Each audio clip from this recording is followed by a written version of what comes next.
To today's so yes, hello, and you are very welcome to this Access Europe.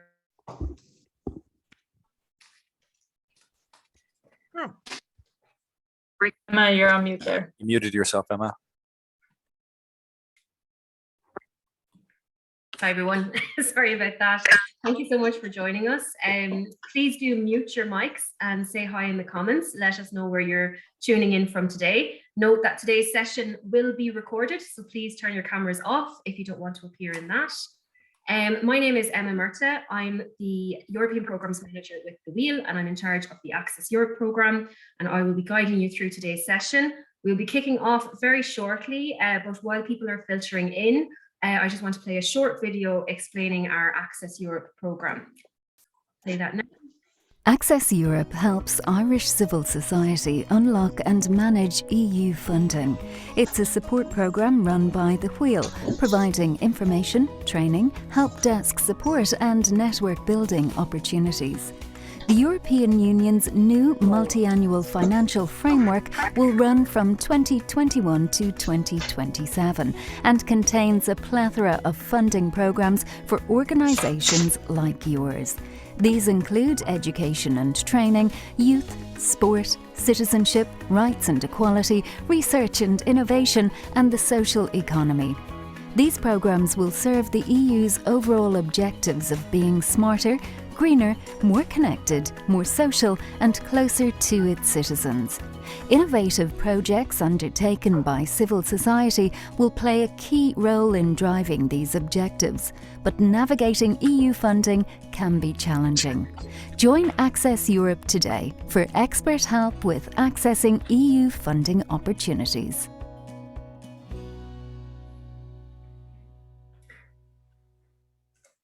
Okay, so a quick overview of Access Europe there. And once again, if you're joining us just now, please do keep your mics on mute and say hi in the chat. Let us know where you're tuning in from. And please do follow along with our event today on Twitter. You can find us at the handle @EuropeAccess, which is there on screen. And don't forget to use the hashtag Access Europe if you're tweeting.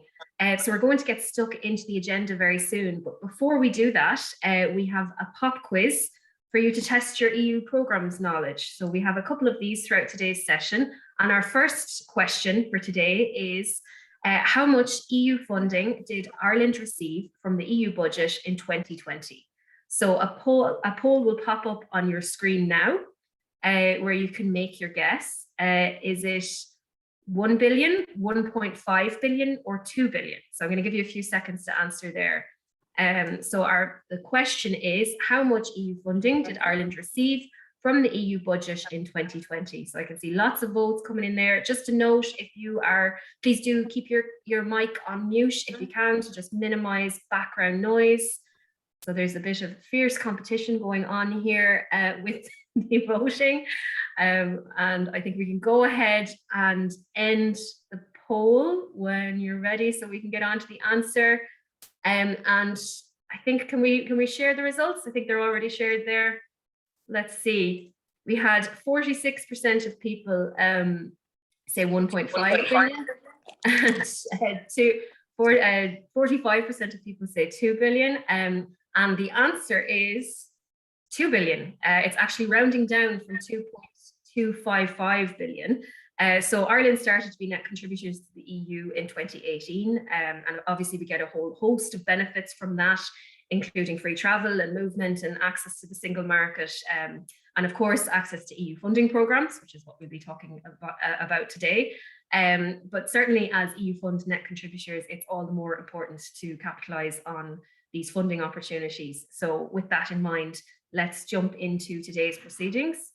So we can close that poll when we're ready and head into our agenda for today. So just an overview, in a moment, I will hand over to our special guests of the day, Eamonn Mac Aodha, Director of the Parliament and Institutions section of the Permanent Representation of Ireland in Brussels. Some of you will have seen also that we were supposed to have Minister of State Thomas Byrne, TD, here today, along with Director McKay, but unfortunately Minister Byrne was unavoidably detained due to a political matter, and so Director McKay has graciously stepped into his place providing opening remarks for us. So we'll hear from him very soon, and we're delighted to have him here. After that keynote, I'll be handing over to the Wheel's CEO, Deirdre Garvey, to welcome everybody to today's event.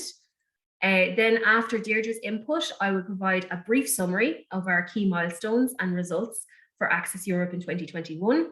And we will hear from some successful stories from Twilight Community Group, Smashing Times International Centre for the Arts and Equality, and UNICEF Ireland, who were very kind to share case studies with us today.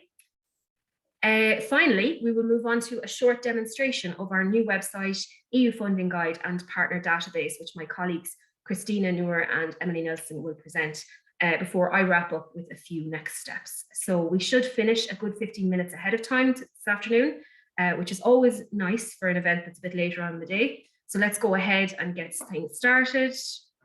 I'm going to hand over now to our keynote speaker, Eamonn Mac Aodha, Director of the Parliament and Institutions section of the Permanent Representation of Ireland in Brussels.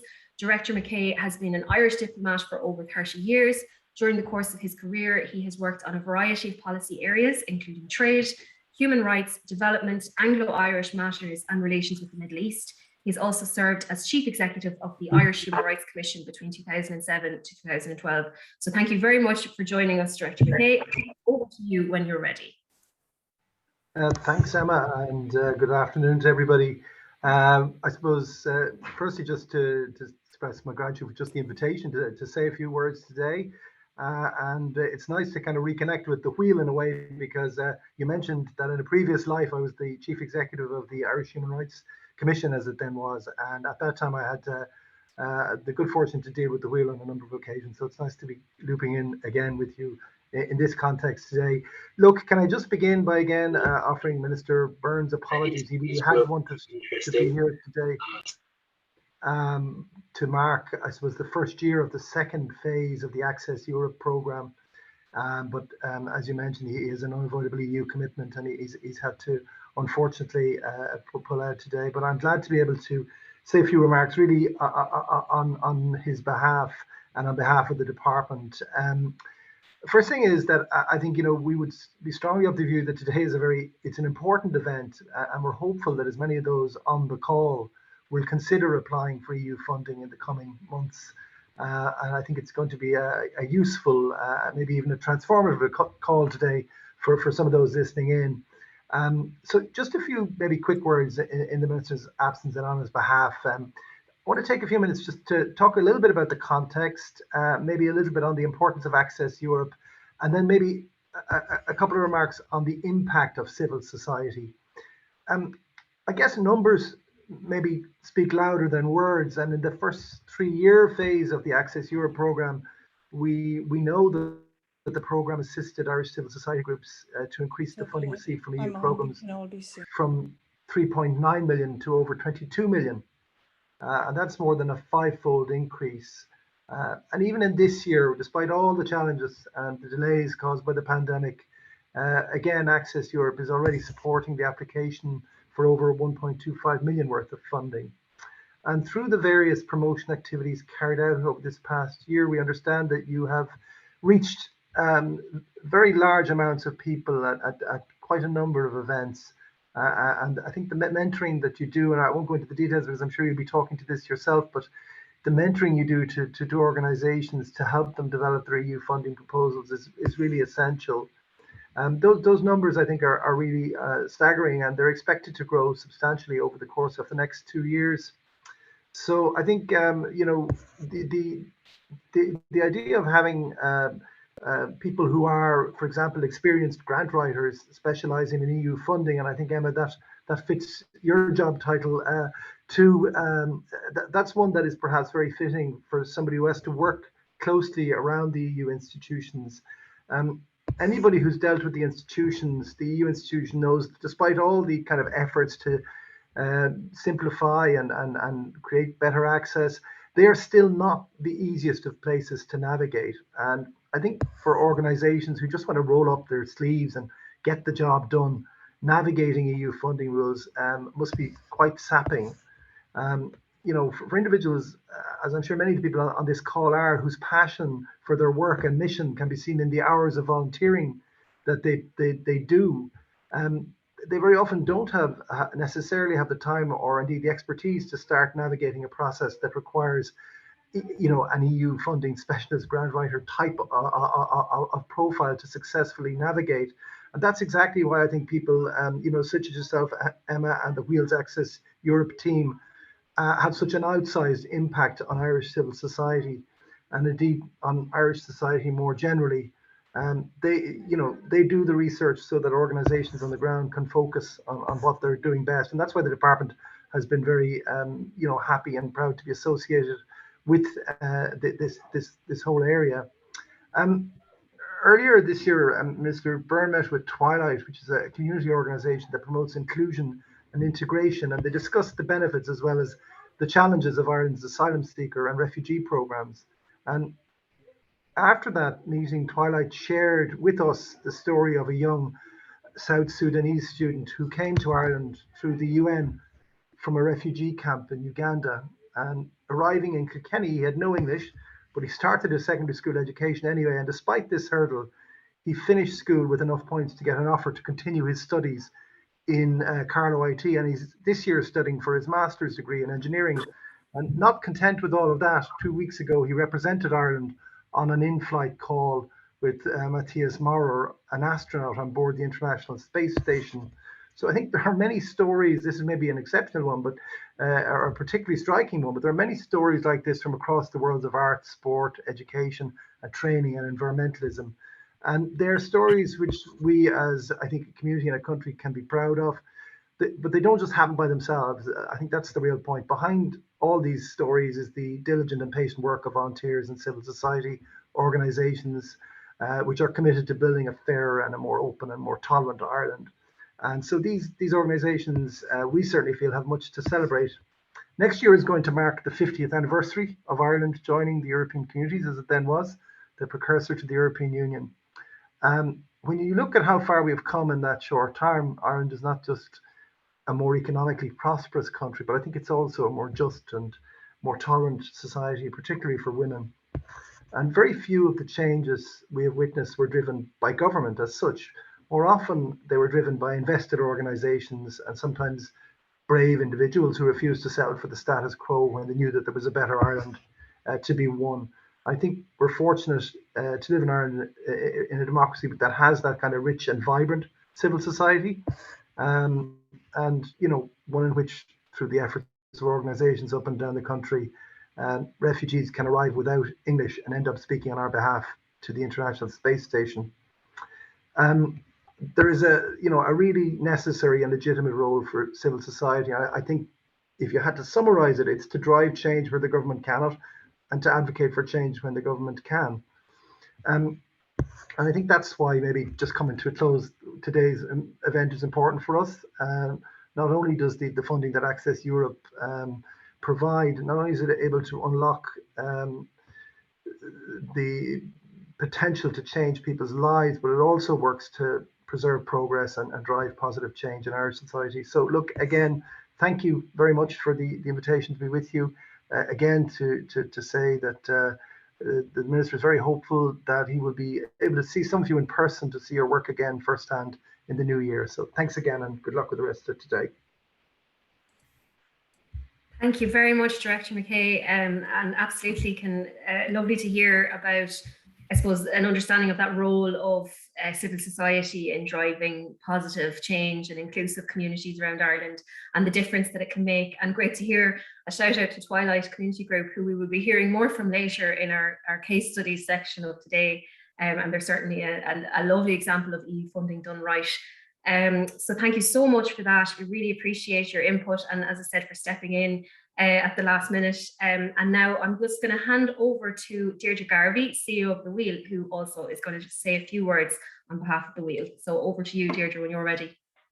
Thank you very much, Emma, and thank you very much, Eamonn, both for your words that were very insightful and very relevant, as well as for stepping in indeed for the Minister, who we're in a good place because he kind of owes us one. So that may be something that we might cash in on somewhat cheekily next year. So thank you to all of the 119 people that are on this call. It's wonderful to see so many people back here to be interested, to learn and to listen, as I myself am. I was here at the launch just over a year ago, and I can't believe that it's already a year. So thank you for making Access Europe a success, because it's all of you who've engaged with Emma and her team that have made it possible, because this was a risk. It was a calculated risk based on a previous pilot program for sure, but it was something that we knew was badly needed. And I think the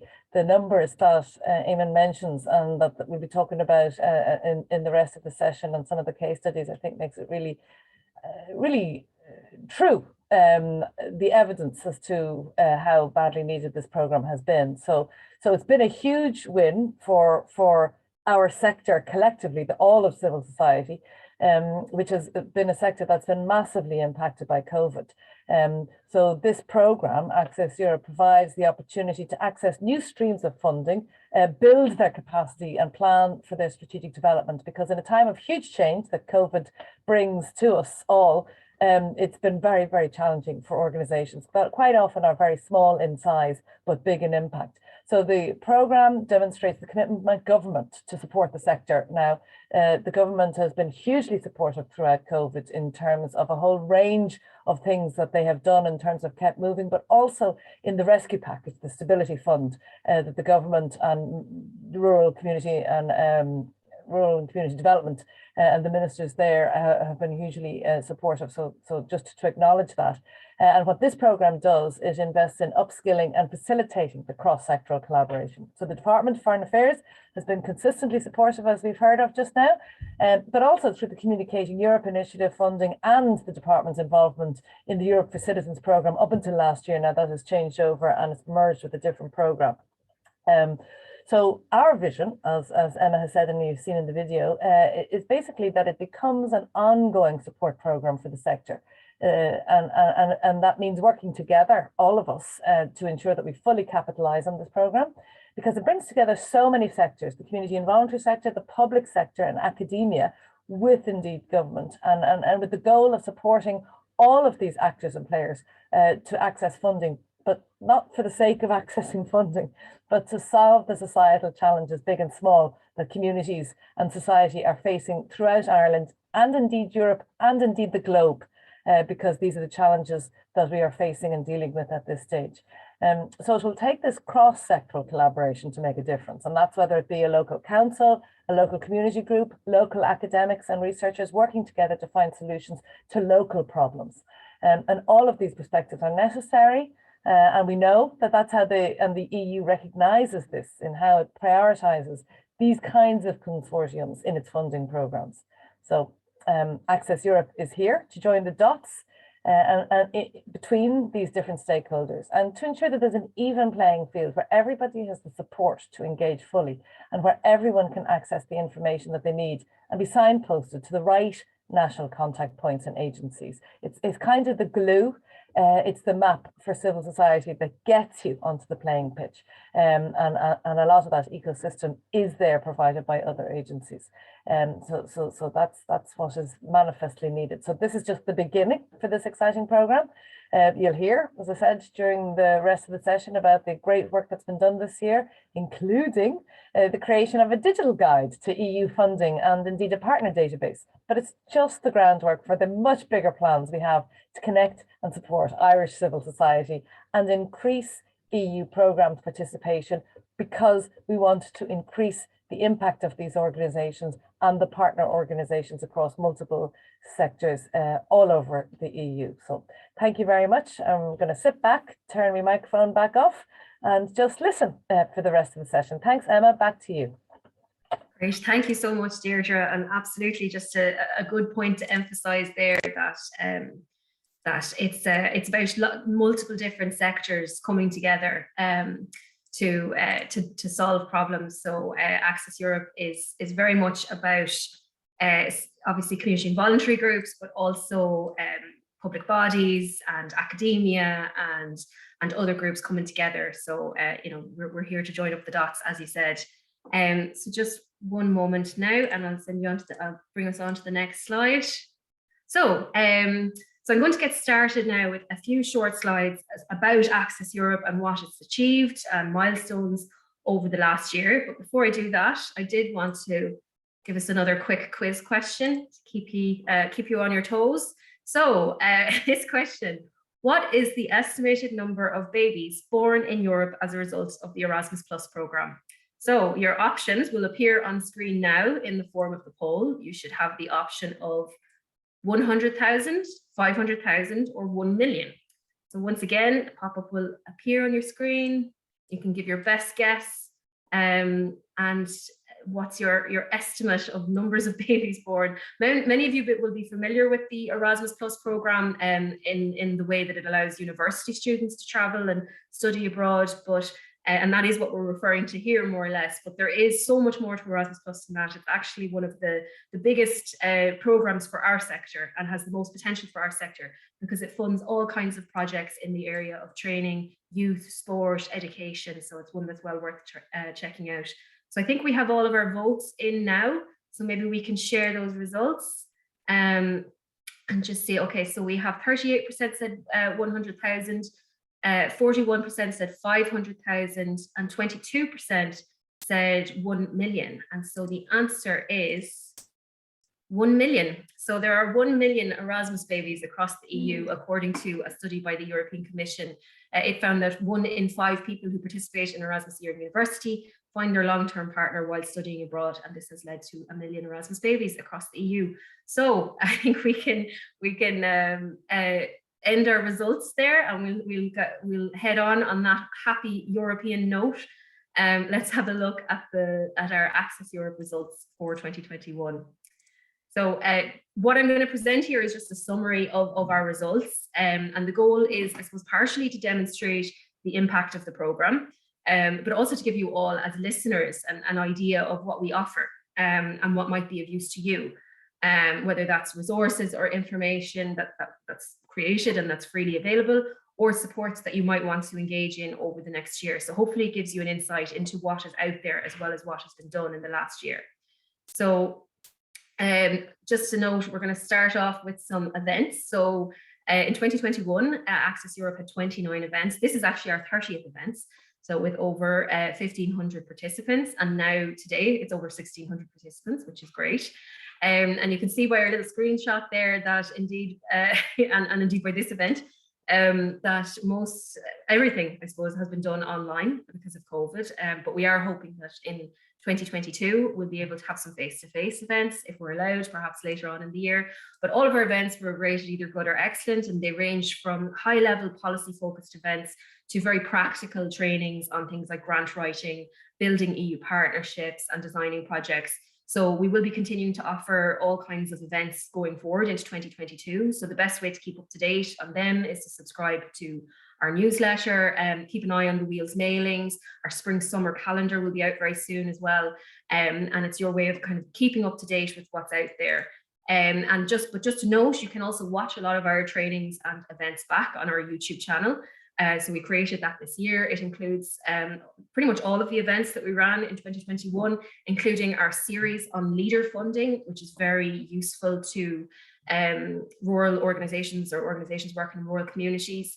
So that one's an important one. It's a full guide to from start to finish on how to access leader funding. We also have ones on an overview of EU programs from 2021 to 2027. So that can be a really good one to get started. So there's lots of resources there that you can refer back to. And of course, we'll continue to add to that this year. Just a note on events, I did want to note our European Project Managers Network. This is a really kind of lovely initiative that we support here at the Wheel. It's a group of people who are all working on EU projects. We convene quarterly and we allow for kind of peer learning and discussion. We often bring in guest speakers and we encourage the group themselves to select the topics that they're interested in. It's a really helpful space where people can ask questions and get advice and disseminate their projects. So definitely, if you're involved in European programs and you're not a member of the network yet, do get involved, because it's a great way of not just supporting the people to access EU funding, but supporting them through the lifetime of the project by providing ongoing peer support. Another key event this year was our EU session with the Wheel at the Wheel Summit, which is the Wheel's biggest event of the year. This took the form of a conversation with Ireland's EU funding national contact points. So it was facilitated by Shona Murray, who you can see there, of Euronews, and it featured Lorraine Gilligan, CEO of Lergas, the National Agency for Erasmus Plus and the European Solidarity Corps, Brendan Mooney of the Northwest Regional Assembly, which is the national contact point for one of the Interreg programmes, Garrett Murray, who is the National Director for Horizon Europe at Enterprise Ireland, and Luke Devoy, who is Assistant Principal at the European Social Fund, now called ESF Plus for Ireland. So our goal is always to work with the national contact points, as Deirdre mentioned. They're the absolute experts on their respective programmes, and our role is to act as a central hub in relation to EU funding. So we signpost people to the relevant national contact point and provide the kind of wraparound supports that are needed. So that's a really great session to watch back on our YouTube channel if you're interested in it. And we're very much looking forward to continuing collaborations with contact points in the next couple of years. Another key piece of stakeholder involvement here, which could be of big interest to any sport organisations that are tuned in, was our collaboration with Sport Ireland, which saw us providing technical support to sport organisations who were completing EU funding applications. We also ran a series of trainings about all aspects of identifying funding opportunities, designing projects, building partnerships, and writing applications. And all of those are freely available on our YouTube channel in a handy playlist there. So another important activity of this year was our one-to-one meetings. I would even say one of the most important activities was our one-to-one meetings. This is where we met with organisations to discuss their EU funding potential, their ideas, what programmes they should look into, and any other advice they might need regarding EU funding. Altogether, we met one-to-one with 57 organisations, and many of them, like Mayo County Council here, who gave us a little testimonial, went on to apply for projects. So in the new year, we will continue to offer this kind of opportunity to get one-to-one support. And you'll also see now that we have lots of other handy resources that will help with this. So our EU funding digital guide is coming, which will make navigating programmes a lot easier. Just a quick note as well on our communications, which is another key activity of our project. So we have a very active Twitter channel. As I said, please do log on and follow us and follow along with today's event. It's at Europe Access. And don't forget to use #AccessEurope if you're tweeting about our event today. We also have 11 issues of our newsletter this year. So this is a really excellent resource. It's a free newsletter that provides a summary of all the EU funding deadlines open to civil society each month. And as Director McKay said there, there's a monumental amount of information to sift through, hundreds and hundreds of web pages, and we do that research for you.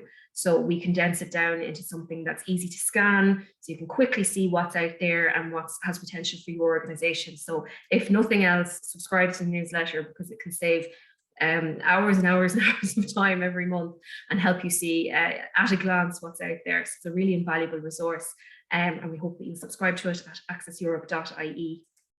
And so all of this, I suppose, what's the result of all of it? The meetings, the events, the one-to-one advice, and newsletters and other supports. So it's meant that Access Europe has supported projects with an overall value of 1.25 million, over 1.25 million in 2021. And that's with 2 million more euro worth of funding is in the pipeline, is pending. We're hoping to hear results about that in early next year. So we're hoping that a good percentage of those will be successful, and that will bring us to well over that 2 million euro mark. We're especially pleased with this result, given the fact that there was such a huge delay with the programme. So there was a 6-month delay of programme publication across pretty much all EU programmes. And then even some of the bigger ones that are especially important for Ireland, like Peace Plus and the Interreg programmes, aren't even coming out until next year. So we're hoping that once they're released, we'll obviously have many more projects in the pipeline as well. But a very important statistic, and this was the statistic that was actually the most important to the Department of Foreign Affairs, which I think demonstrates, their understanding of the needs of civil society, is that 50% of the organisations that we supported were new to EU funding. So as I said, this is exactly what the the DFA were most concerned about, is that we focused on bringing new organisations on board rather than, continuing to support organisations who'd already cracked the EU funding code. They kind of recognised how important it was to bring new organisations in order to create an overall culture of EU programme participation in Ireland and to really build the capacity of the sector overall to engage. So we're really delighted to have been able to support over 50% new organisations. So with that, I suppose what I provided there was an overview of the kind of quantitative results for this year, so the stats and the numbers. But all of us work in the sector, we know that this doesn't begin to tell the real story of the impact that programs like Access Europe can have, and certainly the impact that projects, EU-funded projects, can have in communities throughout Ireland. So that's why I'm really delighted that 3 of the organisations that we have worked really closely with over the last year have agreed to share their stories with us to help us illustrate the real impact that these supports and funding have. So we're lucky enough to be able to visit Twilight Community Group in Kilkenny, Smashing Times International Centre for the Arts and Equality, and UNICEF Ireland to learn about their projects and talk to their staff about their experience of EU funding. So a huge thank you to them, and I'm delighted to be able to share those stories now. Access Europe is a support and capacity building programme for Irish civil society organisations to better access and manage EU funding. It's delivered by us at the wheel and it's funded by the Department of Foreign Affairs. When we began to get involved with the EU funding, it was because we were doing a lot of work engaging communities together. One of the programmes that we actually did was tied in with our St. Patrick's Day Festival and the Polska Festival. We actually had members from Poland, from the city of Malbork, with us here. They took part in the St. Patrick's Day Parade. Now, we would not have been aware that there was a twinning funding there until we contacted Access Europe and the wheel, and they put us in the right direction then for the European Citizens Fund. And since then, we've actually developed a wonderful programme because of them, that we can now have 3 different twinning variables going on at the moment. Smashing Times International Centre for the Arts and Equality started with EU funding in 2007. We have learned so much from working with European funded projects. We have made numerous friends, we have developed partnerships. It has enabled us to expand our work and to reach more audiences, and I think it has opened up our vision. EU funding has enabled us to increase raising awareness about children's rights in European countries, as well as to develop and upskill our programs regarding child participation in decision making in both schools as well as in public spheres in Europe. One thing that actually stands out is it can be very daunting when you look at an application. The reason why we're so happy that we've done it is now we have 18 different partners right across Europe. And that is only because of the way we went down through the Access and the European Assistance Fund. It opens up so many friendships and partnerships. You will learn from your partners. One of the European funded projects we're working on is called Forgotten Voices, Stories of Courage, Hope and Resilience from the Holocaust and World War II. Using the arts to remember stories of people who stood up against totalitarianism and stories of ordinary individuals who stood up for the rights of strangers. And then the idea is to use those stories to encourage communities and schools and youth groups to talk today about what does it mean to stand up for the rights of others. EU funding is special because it enables us to collaborate with and to learn from partners in various countries in Europe. So in our project we're working together with 7 different countries in total. This cross-country collaboration really allows us to gain new valuable insights and to exchange best practices and lessons learned. The biggest challenge is actually writing the applications, and I think the wheel would second that on us because we would have been in touch with them on a regular basis to ask for advice on it. It's a minefield without the support of Access Europe and the wheel. When you're working on European funding, it's very important to have support in your own country. Access Europe has been absolutely fantastic because they're there to provide excellent guidance and advice. And anytime you have a question, it's great to know that you can pick up the phone and there's very positive, friendly, helpful people on the other end. It has also helped us very much in the idea of showcasing the work we do. Very often when you work in civil society on the ground with communities, I often think the work can be invisible. And Access Europe is very important for that because it's making connections between different groups, it's enabling us to showcase our work, and it's providing much valued guidance and advice. Because it's our first project, we found it challenging in the beginning to settle on everything. Access Europe provided us with very excellent support. It started with quick and helpful advice regarding proposal development, but also on settling the grant agreement. Their help has been very great for me as a project coordinator to know I could always pose my questions to someone. It has been quite a challenging journey in the beginning, but very much worth it. I would encourage any organisation, no matter how small or how large you are, to get involved in EU funding. There's a wonderful willingness to share what we've learnt and to bring others along with us, and that's really important. The wheel are only a phone call away. Just pick up the phone and call, ask the questions, you'll always get an answer. We really want to encourage everybody to look at the opportunities that are out there. EU funding is an investment, but it's a worthwhile investment, and we're here to support you along the way. So please do sign up to our events and our newsletters, register on our new EU partnership database, and reach out to us for support.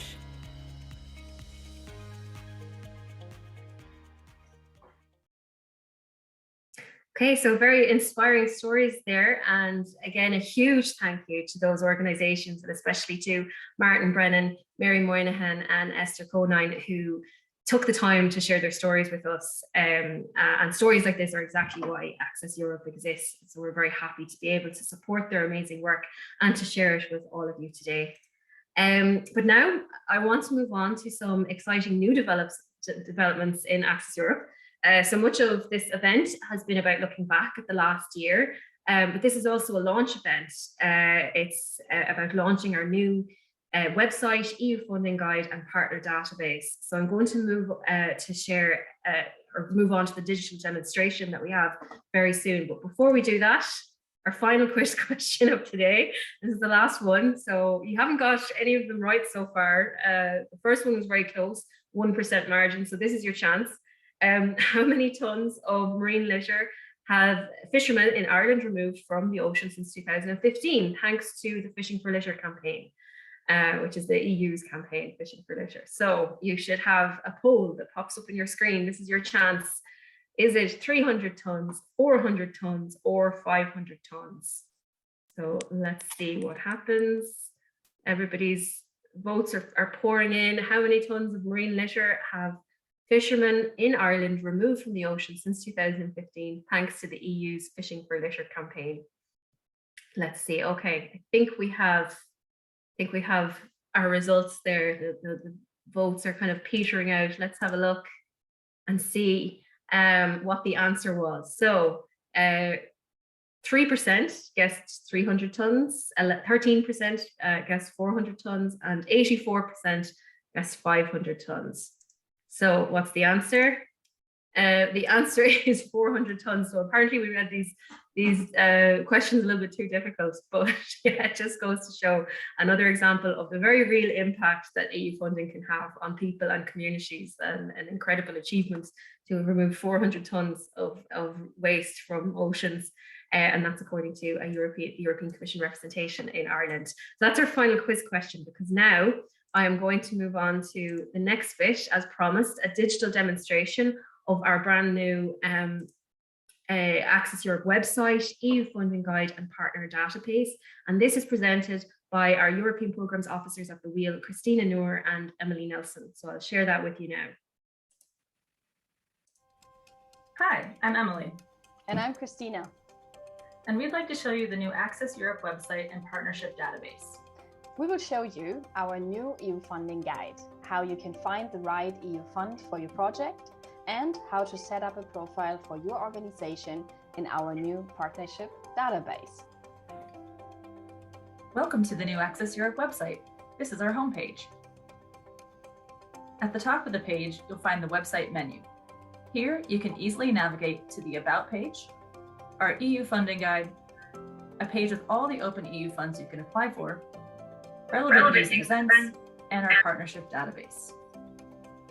Below the menu and throughout the website, you'll find photos of actual Irish civil society organizations and their EU projects in action. You can click on the plus sign to read a bit about the organization and their project. For example, this photo here is of the Twilight Community Group in Kilkenny and their Erasmus Plus funded project, Connecting Cultures. You can also watch a short 1-minute video for a quick overview of Access Europe and the supports we provide. Scrolling down, you'll find a handy outline of Access Europe's 4 key services.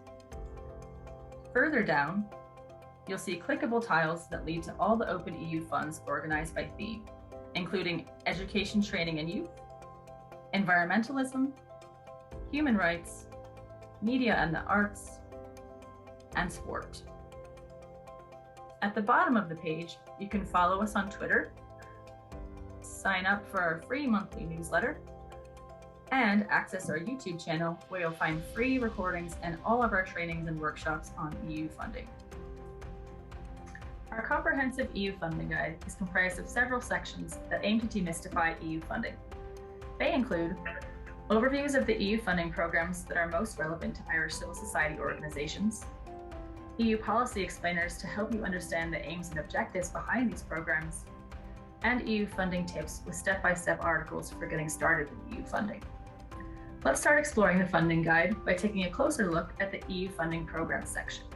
To demonstrate how the EU funding programs section works, I'm going to walk you through a program using Horizon Europe as an example. On each program page, there is a brief program description, followed by easy-to-read, bullet-pointed lists with the program's aims and objectives and the types of projects and activities it will fund.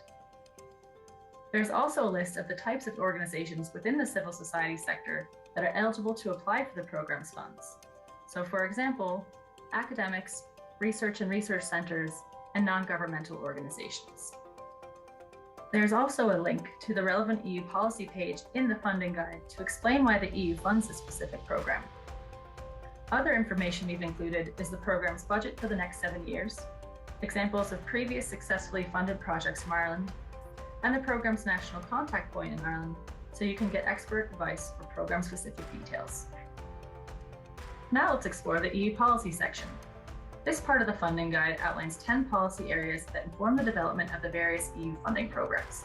These range from digital transformation to the EU Green Deal to the social economy. I'm going to use the Research and Innovation page to demonstrate what you can expect in this section. Each policy page explains why the particular policy area is a priority to the EU, the goals the Commission has in relation to this area, and how civil society can get involved in progressing these goals through various initiatives. For each policy area, we've highlighted 2 or 3 of the most accessible initiatives for civil society organizations, including the relevant EU funding program, and in this case, it would be Horizon Europe. The EU policy section demonstrates how policy informs the creation and development of EU funding programs. These policies can then be referenced when you're designing and writing your own EU project proposal. Here is where you find all open EU funds. Every month, we scan the hundreds of open EU funds and handpick those that are most suitable for Irish civil society organizations. These include funds and programs like Erasmus+, Creative Europe, LIFE, and Horizon Europe. As you can see, we do not cluster the open funds by EU program, but by theme. You'll find all themes over here in the left-hand menu. This means you can easily see which are the most closely related to your work. You can choose from themes like employment, health, and human rights. It really depends on the aims and objectives of your organization and your project. Let's say you are planning a project with young people on active citizenship and democracy. If you click on the theme Education, Training and Youth and click here on this little button, More Info, you can read about the main issues that this theme addresses and decide if your project idea fits.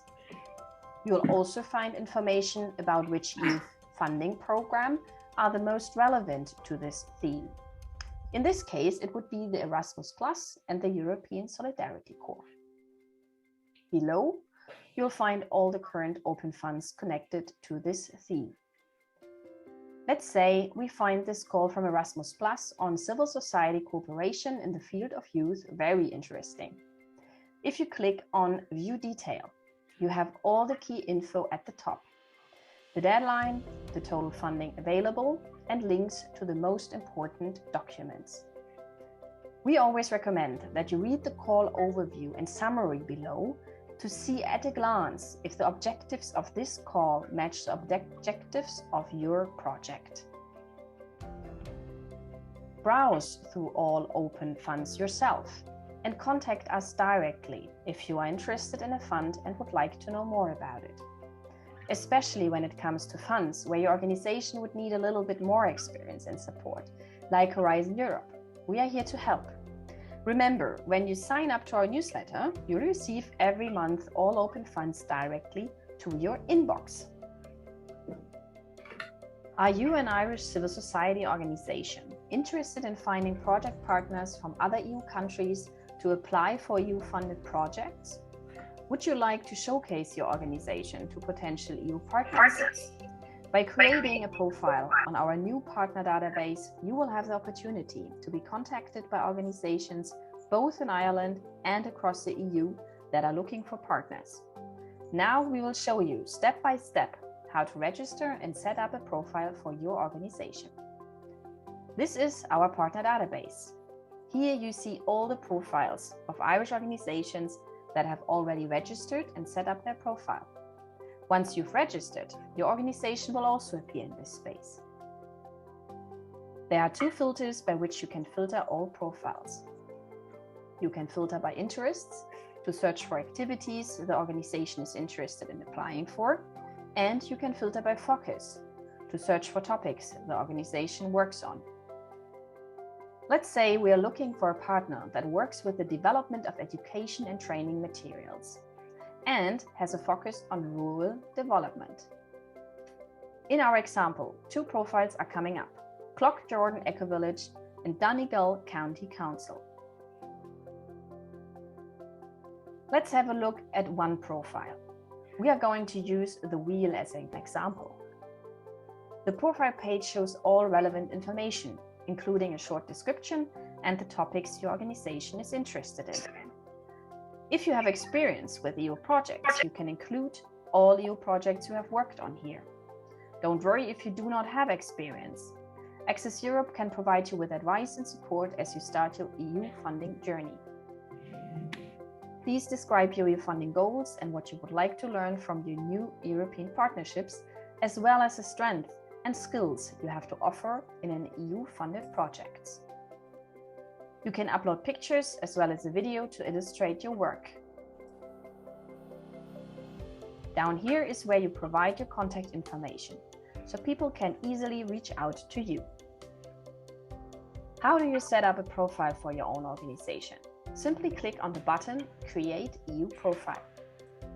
Here we provide more information to think about before setting up a profile. Read it carefully and click on the button Register Now. This is our registration form. Filling out this form only takes about 10 minutes. We do recommend, though, to come prepared, as it is not possible to save the form as you go along. To help you prepare, you will be able to download a PDF of all the questions in advance. First, we ask you if you are a registered civil society organization based in Ireland. Click Yes if you are an NGO, community-based organization or charity, an academic institution, public body, social enterprise, or trade union. Only civil society organizations who are a legal entity based in Ireland are eligible to fill out the form and register on the database. Organizations from other EU countries looking for Irish partners are invited to search our database to find a suitable Irish organization for their planned EU project idea via the URL www.irisheupartners.eu. We do ask first for basic information, like your organization's name, where you are based, your Twitter handle, and so forth. The second part is about your EU funding experience, and we do recommend to spend some time on this part. Consult your team, brainstorm ideas about what you want to achieve through EU funding and how you want to present your organization. The more clarity you provide, the easier it will be for potential partners to know if they should contact you. In the last part, you can upload your logo, project pictures, and a video. We will encourage you to pick high-quality, colorful images that best present your organization and what it does. Do fill out your profile now. This is your chance to showcase the great work you do, so allocate time to create a quality profile. It is a handy way not just to present your organization, but to outline what your EU funding goals are, your interests, and the strength you can bring to projects. It can therefore be the first step in creating an EU funding strategy for your organization. The Access Europe team will be working hard to promote this database via networks and national agencies throughout Europe to encourage more organizations to partner with Irish civil society. And you can also use it when reaching out to partners yourself to present who you are and what your EU funding goals are. If you need support in creating your profile, just reach out to us at europe@wheel.ie and we can help you through the process.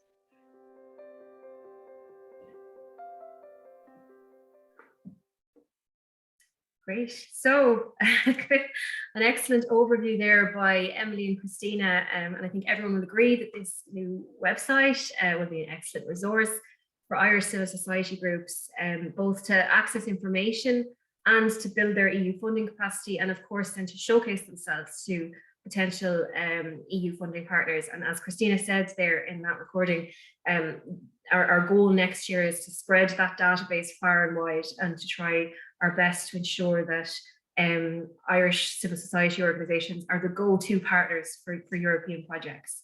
So this has been a huge project over this last year, and so we're really delighted that we're finally able to share it with everybody today, and we really encourage you to use it and to get the most out of it. But now, finally, ahead of time for today, I'm moving on to our next steps. So you will receive a follow-up email with all of our details tomorrow, the recordings of today's session, links to the website, links to the partner database, everything. So please do keep an eye out for that and take advantage of all those opportunities and resources. But we would really urge you to create an EU profile for your organization as outlined in that step-by-step guide that Christina presented there. Sign up to our newsletters for free updates on EU funding and events and things like that, events like today. Follow us on Twitter for updates. Reach out for advice and definitely connect with Access Europe to collaborate if you're a network or if you work with various civil society groups and you want to link in with us so that we can help support them.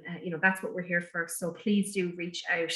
As Deirdre said earlier, and as we've been saying throughout this session, this is free, it's available to everybody, and it's just about capitalizing on what's out there, very similar to EU funding itself. So before we move on, and as I said, we're finishing up well ahead of time for today, but just a few acknowledgements need to be made. We have to firstly and most importantly thank our funders, the Department of Foreign Affairs, and specifically Minister of State for European Affairs, Thomas Byrne TD. I know the Minister was very disappointed he couldn't make it today, but sent his congratulations on a successful year one of Access Europe and his best wishes to all of us today. So it's very much appreciated. Department of Foreign Affairs have always been extremely supportive of Irish civil society, and I think Access Europe is a perfect example of that. So a huge thank you to the whole team at the Department of Foreign Affairs and Minister Byrne. Also, very importantly, we have to thank Director Eamonn Mac Aodha for opening our event today and stepping into that slot at such short notice. We were so delighted to have him on board for today's event, and he gave very generously of his time. So thank you very much for that. I want to thank our case studies. So Martin Brennan from Twilight Community Group, Mary Moynihan from Smashing Times International Centre for the Arts and Equality, and Esther Conine from UNICEF Ireland for sharing their stories with us and for always supporting Access Europe. I think they were very inspiring, and we look forward to sharing them further after today's event. I want to thank especially Ian Cumbers, our web developer of Grace and Rose Web Development or Digital Services Company, for his unending patience and support and creativity over the last few months as we set about developing that website, which I think you could all see there was just a massive project with a lot of information to try and organize and present. And Grace and Rose have just been fantastic throughout. They specialize in supporting charities, so we would highly recommend them for all your digital needs. And similarly, we want to thank John McKeown and Owen McNeil, who made our videos for today, and who did an excellent job presenting our organization and presenting Access Europe, I should say, and the organizations that we highlighted. I also need to thank our team here at the Wheel for their support in delivering Access Europe.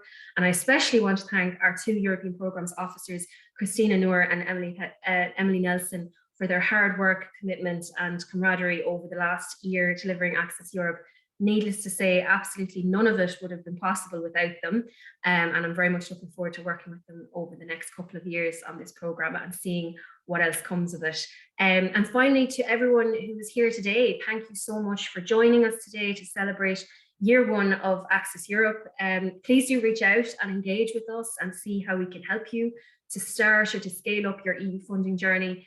But that's really all from us today. As I said, we're ahead of time because we had 1 fewer speakers than we thought. But just to say a huge thank you again for your time and your support. And we look forward to seeing you soon at more events like this. And have a lovely evening and happy Christmas and New Year. If this is our last event for the year. So we're happy to wish you all the best. And that's it for today.